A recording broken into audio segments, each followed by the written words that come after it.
শুভ ধনতেরাস।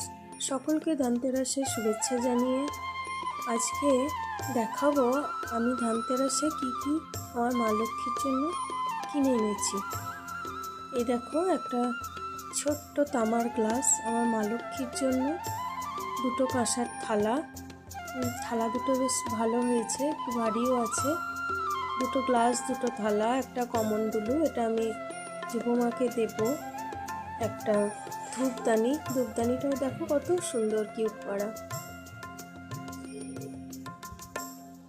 তারপর প্রদীপ, আর মাটির প্রদীপ আমি আরও কিনেছি। আর এই যে আমার মায়ের জন্য একটা কয়েন কিনেছি 5 গ্রামের, মা লক্ষ্মীর জন্য। আর আমার বাবুর জন্য পেন, কারণ ধনতেরাসের পড়াশোনার জিনিস কিনলে শুভ হয়। একটা ঝাঁটা, একটা বারণ, এগুলো